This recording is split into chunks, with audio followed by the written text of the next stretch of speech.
She thought she was only driving her brother to an animal shelter. One puppy ran straight to her boots. Another stood alone at the wall and watched. Before the day was over, both of them would begin pulling her back to a life she had stopped believing she deserved. Where are you watching from? And subscribe if this one stays with you. Cold came early to Crestwood, Virginia, not like a season arriving on schedule, but like an old debt collecting itself, laying its gray hand over the Appalachian foothills and turning the sycamores copper and the mountain road silver before October had finished making its case. Mara Calloway stood at her kitchen counter on such a morning and drank her coffee without sitting down, without turning on the light, without looking at the window that faced a yard she had not yet decided to call hers, because deciding required a kind of forward motion she had not yet located. She had been in Crestwood 7 months. The cabinets were organized with a precision that had nothing to do with comfort. Every can label out, every mug handle turned the same direction. The cutting board parallel to the counter edge. There was no mirror in the house except the small one above the medicine cabinet, which she had removed in her second week and placed in the nightstand drawer, not thrown away, but placed, as though the decision still needed an exit. Her shoes sat by the front door. Her phone lived face down on the table. At the end of the hallway, past the workroom, one door stayed closed. She did not walk past it after 8 in the evening.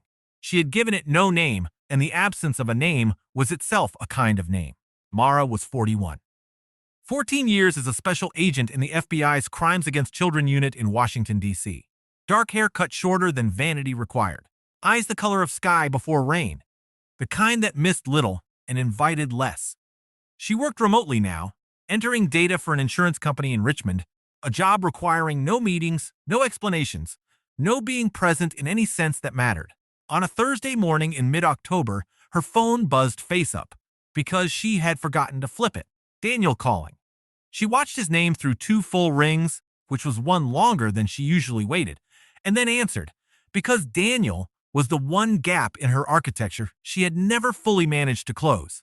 Daniel Calloway was 37 and taught 3rd grade at Crestwood Elementary, which meant he spent 6 hours a day persuading 8-year-olds that the world was worth the trouble of paying attention to. And the unreasonable thing, the thing that distinguished him from sensible people, was that he genuinely believed it. He had their mother's patience and their father's habit of laughing a half-second before the punchline, as if joy were something he kept warm in his pocket rather than waiting for it to show up on its own. His car was at the shop for a brake job, a fact he mentioned with the breezy unconcern of a man accustomed to things breaking around him and remaining cheerful about it. He needed a ride to the Second Chance's animal shelter to pick up Biscuit, a 9-year-old tabby with 3 remaining teeth, and the dignity of a creature that had made its peace with a world that did not operate according to fairness. Nobody else had wanted Biscuit. Mara said yes before she finished hearing the request. They drove south on Route 11 with the heat turned low and the hills going amber and gray on both sides. Daniel had a student. He said, Marcus 8 years old, father gone since January. Heartbroken, in the specific way children's hearts broke when no one had thought to warn them the world was capable of it. Marcus didn't cry, didn't act out.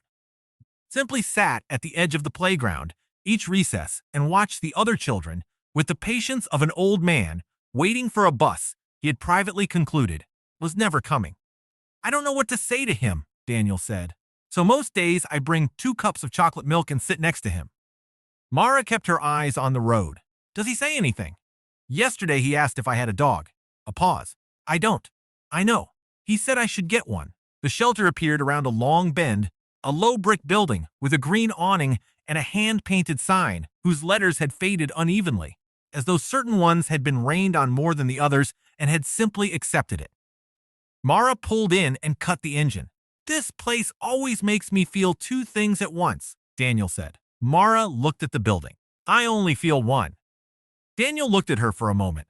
Not with pity, not with the careful sideways worry most people had been directing at her lately, but with the plain attention of someone who had grown up in the same house and knew the difference between a sentence that was finished and one that had merely stopped. Used to feel 2 things, he said. Then he got out of the truck. Mara sat for 3 more seconds before she followed, which was 2 seconds longer than necessary, and 1 second shorter than retreating would have required. The air inside Second Chances smelled of cedar shavings and disinfectant, and something underneath both of those, a warmth that had no single source, the accumulated heat of people showing up every day to tend to creatures that could not describe what they needed or ask for it in any language available to them. Owen Marsh came from the side office, carrying a clipboard, and the expression of a man interrupted mid-thought, who had decided the interruption was probably worth it. He was 34, medium height, with light brown hair that had grown past the point of intention and apparently stalled there, unbothered. He wore a flannel shirt in washed-out olive, with the sleeves pushed to the elbow and a small ink stain on the side of his right hand that he had either not noticed or had assessed and declined to address. When he spoke, he looked slightly to the left of whoever he was addressing, not evasive, more as though he were giving his words room to arrive without pressure. Mara noticed this and could not have explained why it made her less inclined to step back. Then the hall gate opened, and 2 German Shepherd puppies came through it. 7 weeks old, and not yet on speaking terms with their own legs.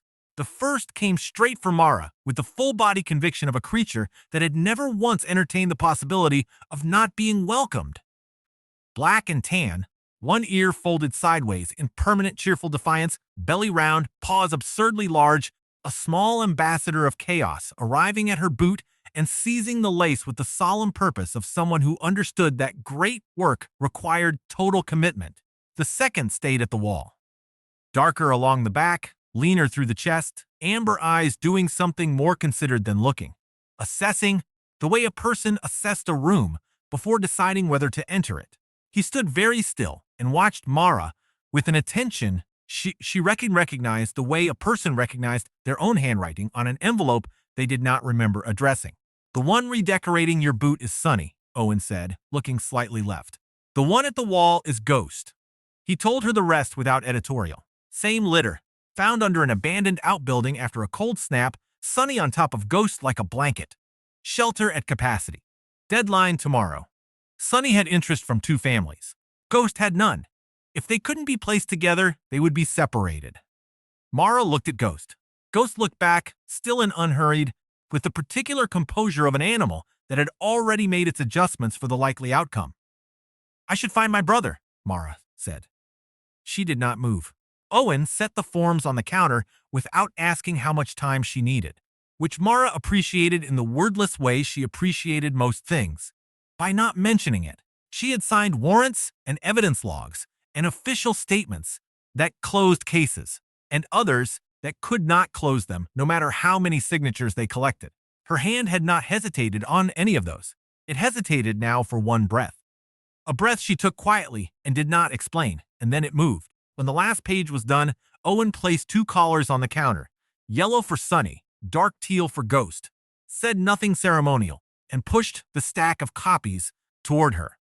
Mara picked the collars up and held them in her palm and thought about how small they were, and then she stopped thinking about it. Daniel appeared in the doorway holding Biscuit's carrier, with the expression of a man maintaining a smile through significant effort. He said nothing on the drive home. This was unusual enough that Mara noticed, and unusual enough that she did not comment. When she carried the puppies inside, one under each arm, the house received them with the briefly startled quality of a place grown accustomed to one kind of silence being introduced, without warning to another. Sonny hit the floor and immediately declared the braided rug a personal enemy, engaging it with the focused moral outrage of a creature who had been waiting his entire 7 weeks of life for exactly this confrontation. Ghost moved along the wall, nose down, body low, reading the baseboard from the entry to the kitchen to the back corner where the hallway met the rear door, the single point from which the front door, the back door, and Mara were all simultaneously visible. He sat. He looked at her. Mara put 2 bowls on the kitchen floor and sat down against the cabinet with her legs bent and her hands open on her knees where Ghost could see them, and looked at the window and waited. Sonny ate half a bowl and moved on to other business. Ghost stood 6 feet from his bowl for 2 full minutes, then walked to it and ate 3 bites, stopped, ate 3 more, and looked at her. She was looking at the window. She had counted every bite without deciding to. 3 days later, past midnight, Mara sat at her desk, entering figures into a spreadsheet that would be read by no one before Monday, and possibly not enthusiastically even then. The lamp made a yellow circle on the papers around her. Sonny had been asleep since 9, flat on his back, with his front legs crossed at the ankle and his mouth slightly open, sleeping the sleep of a creature that had reviewed every decision it had ever made and found each one not only defensible but admirable. Ghost lay near the workroom door, not inside, the threshold a line he had established for himself, eyes half closed in the manner of an animal that was not truly asleep but had decided that looking asleep was a reasonable compromise. Her phone buzzed. Owen. The first photograph had come from the shelter's security camera, timestamped the morning before Mara arrived. Sonny was sitting inside his own food bowl, both front paws planted in the kibble, rear somehow also within the bowl's circumference. Expression forward-facing and grave. A small general reviewing his provisions before a campaign he intended to win. Owen had written beneath it, "Evidence of character. Thought you should have it." The sound that left Mara was brief and involuntary, the kind that escaped before the part of a person responsible for managing such things had been notified. She put her hand over her mouth approximately a half-second after the fact. Sonny did not stir. Ghost opened one eye, assessed the situation, and closed it again, with the unhurried judgment of someone who had seen enough to know when a thing was not his business. The second message arrived before she set the phone down. Ghost in the shelter kennel.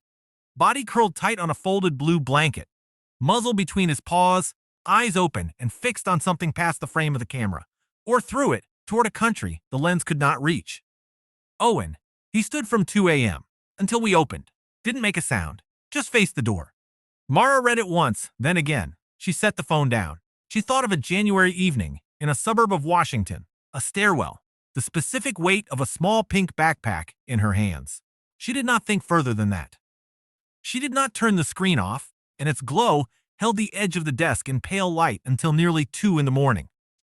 Wind came hard off the ridge in the third week of November, the kind that found every gap an old house had accumulated over decades and made use of all of them, and Sonny had exhausted himself against the world's various provocations by 4 in the afternoon and was asleep in the living room with the total moral certainty of the guiltless. Ghost had been near the workroom. Then he was not.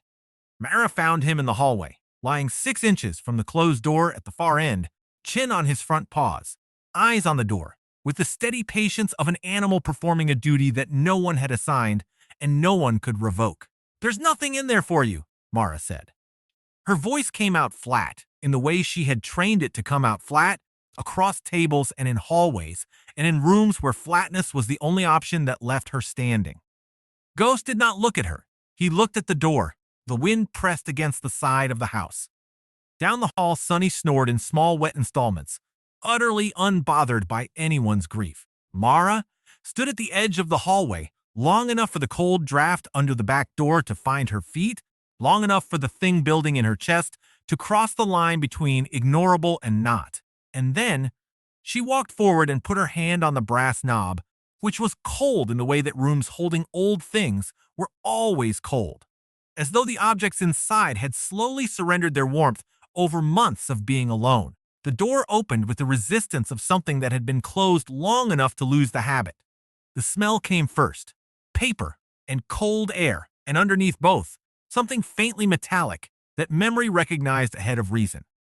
The hallway light reached partway in, the plastic bin on the small desk, the cardboard box on the floor, against the wall, upright, a pink backpack, the nylon faded slightly at the top, where a child had grabbed it by the loop rather than the straps, the zipper pull a small rubber strawberry chipped at one side.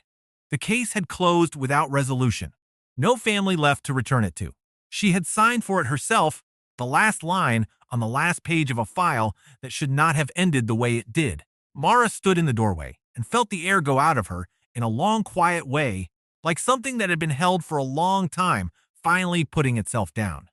Ghost came in behind her, not to investigate, not to sniff the room's contents, only to walk to where she stood and sit against her leg, warm and present and without agenda. She sat down on the floor and reached into the room and touched the strap. Her shoulders moved once, then again, in the way of a person who has been carrying something heavier than they admitted and has finally set it down. The weather service had said flurries, which turned out to be the kind of forecast that aged badly.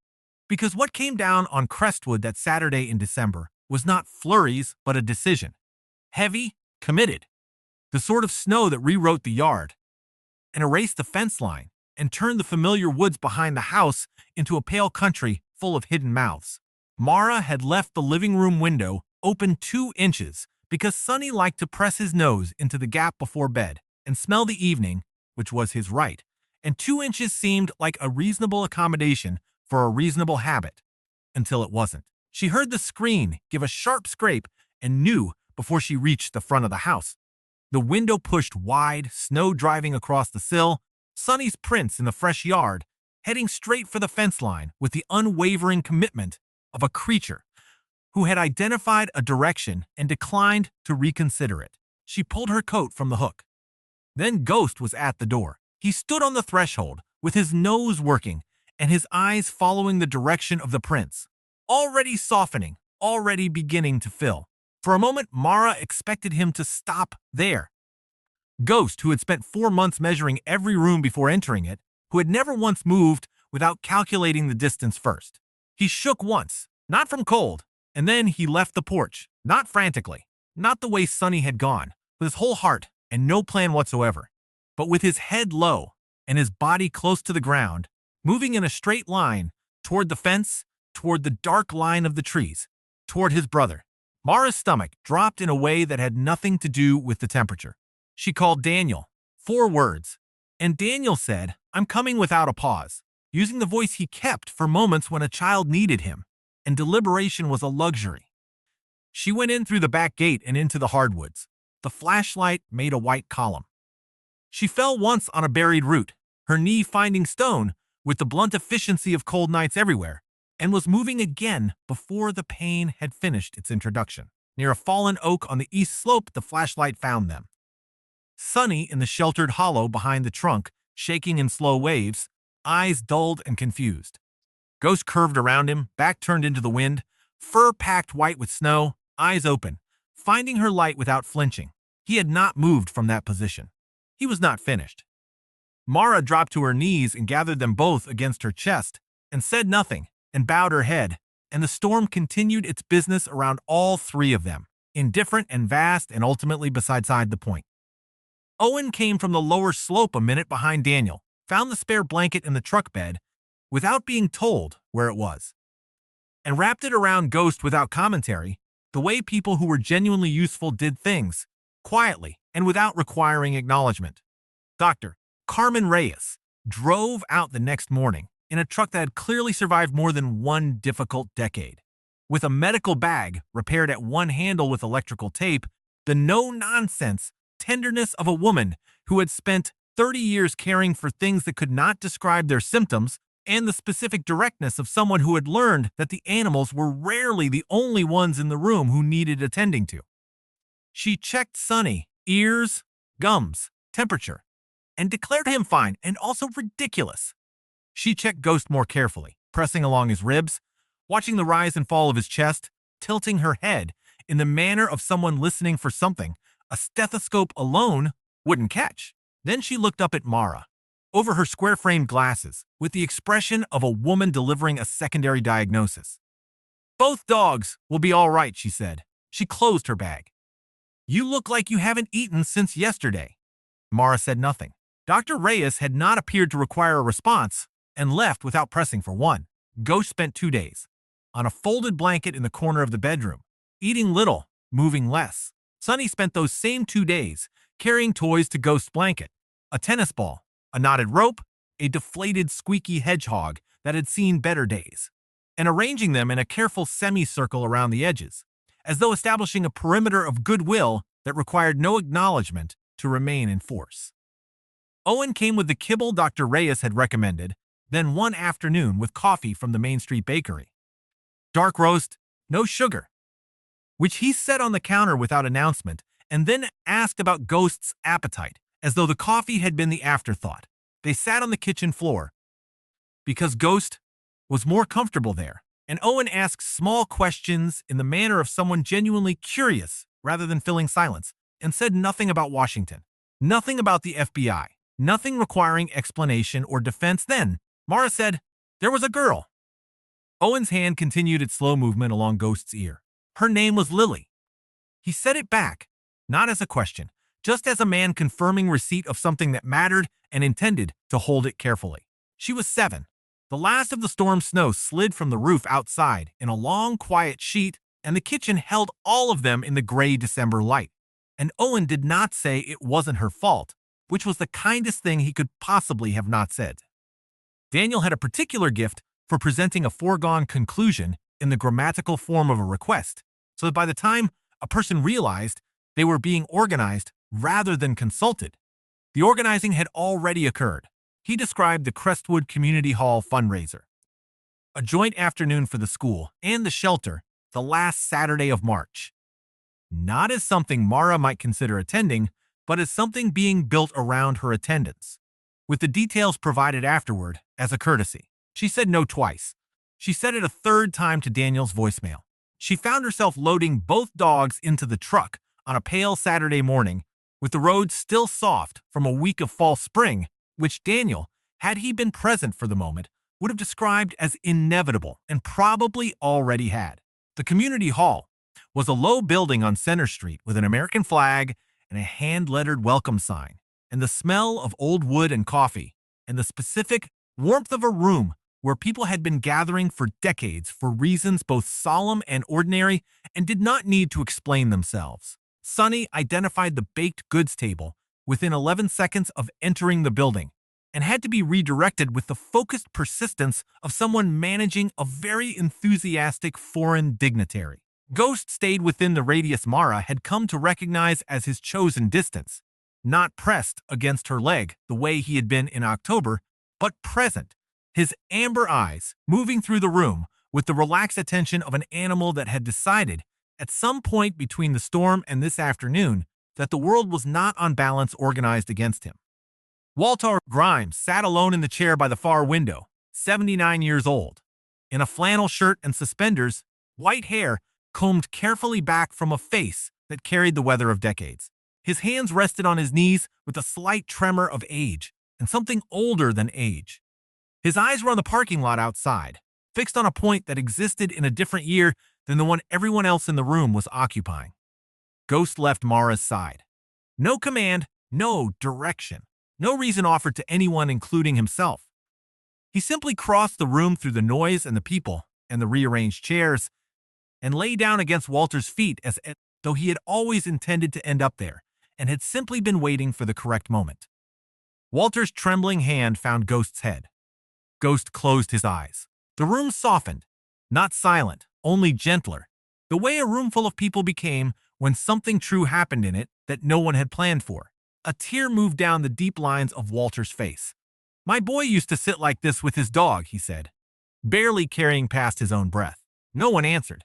Ghost did not open his eyes. Mara stood across the room with Sonny's leash wrapped twice around her wrist and felt something give way in her chest in the clean, final way of ice, releasing in March. The understanding that she was not the only person in the world carrying a room inside herself. She could neither leave nor fully stay inside. Daniel handed her a coffee and stood beside her and did not say a word, and the two of them stayed there together, while Ghost lay still and patient against the feet of an old man who had needed exactly this, and had not known how to ask for it, which was, Mara understood, the only way such things ever arrived. Spring returned to Crestwood, not with announcement, but with accumulation. The frost leaving the roads, the sycamores putting out their first pale and tentative leaves, the mud in the yard turning the rich dark color of ground that had decided to try again. Mara noticed it first in the dogs, the way she had begun to notice most things. Through the house's changed sounds, the changed weight of its air, Sonny greeted each morning as though it had been arranged specifically in his honor, which, given his general philosophical outlook, it probably had been. Ghost moved differently now. Longer through the stride, easier across open ground, ears rising and falling with the sounds of the yard, and the tree line, with the relaxed vigilance of an animal that had concluded the world, was worth monitoring, but not worth fearing. The house had changed in the manner of houses that had been inhabited by more than one kind of life for long enough that the evidence accumulated past the point of being ignorable. 2 water bowls at the back door, a basket of chew toys, at a permanent slight angle because Sonny had nudged it there in January, and Mara had stopped correcting it, then stopped noticing it at all because it had become part of what the room looked like. Ghost nails on the floor when she moved between rooms, that soft percussion she had once cataloged as new and had somewhere along the way simply forgotten to notice. The mirror was back above the medicine cabinet. She had not decided to put it there. She had simply reached for it one morning, placed it up, and stood looking at her own face for one moment longer than she had in a long time before going on with the rest of the day. The door at the end of the hall stayed open. The pink backpack was still there, the rubber strawberry catching the late afternoon light that came in through the window she had opened in February. Beside it now, propped against the wall, a photograph she had printed at the pharmacy, the 5 of them from the community hall afternoon. Slightly overexposed, Ghost, sitting and straight and still at the center, while Sonny was a blur at the edges, which was accurate.